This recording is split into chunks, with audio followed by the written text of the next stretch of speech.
different but still one.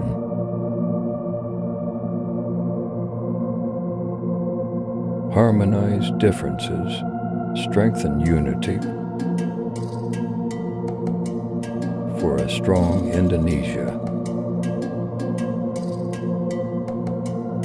Happy Pancasila birthday.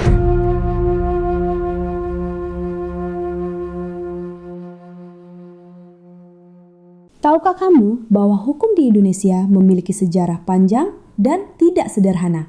Sebelum Indonesia merdeka, masyarakat Nusantara sudah hidup dengan hukum adat, aturan tak tertulis yang mengikat secara sosial dan budaya. Hukum adat ini lahir dari nilai-nilai kearifan lokal yang menjaga ketertiban masyarakat.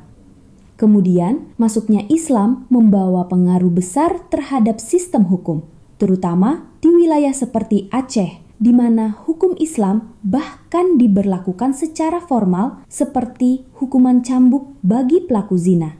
Namun, sejarah hukum Indonesia tidak berhenti di situ. Masa penjajahan Belanda menjadi babak penting yang memperkenalkan sistem hukum Eropa kontinental ke tanah air. Belanda melalui VOC bahkan memiliki hak istimewa seperti mencetak uang dan membentuk angkatan perang, serta menerapkan hukum pidana dan perdata ala Eropa yang banyak diadopsi hingga kini.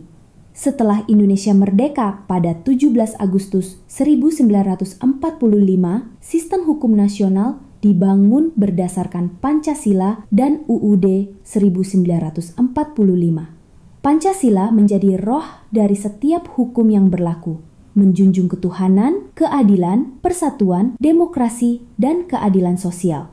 Sayangnya, realitas hari ini menunjukkan bahwa penerapan hukum seringkali timpang. Rakyat kecil sulit mendapat keadilan, sementara kekuasaan dan uang dapat mempengaruhi putusan hukum. Padahal, hukum seharusnya hadir untuk melindungi semua rakyat tanpa pandang bulu. Sejarah hukum Indonesia mengajarkan bahwa hukum adalah warisan perjuangan, bukan alat kekuasaan. Sudah saatnya kita bangkit, sadar hukum, dan memastikan bahwa keadilan benar-benar hidup di negeri ini.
Assalamualaikum warahmatullahi wabarakatuh. Perkenalkan, nama saya Reva Safrina, saya dari Prodi PGSD. Nah, halo teman-teman, selamat datang di channel YouTube aku. Kali ini kita akan membahas topik yang sangat penting dalam kehidupan berbangsa dan bernegara, yaitu hakikat konstitusi dan perkembangan Undang-Undang 1945. Nah, mungkin kedengarannya sangat berat, tapi tenang aja. Di video ini aku bakal jelasin dengan cara yang simple dan mudah dipahami. Yuk teman-teman.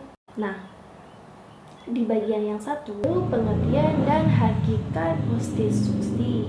Teman-teman, kita konstitusi berasal dari bahasa Latin constitution, yang artinya menetapkan atau membentuk. Nah, secara sederhana konstitusi adalah aturan sederhana yang menjadi menjadi landasan penyelenggaraan negara.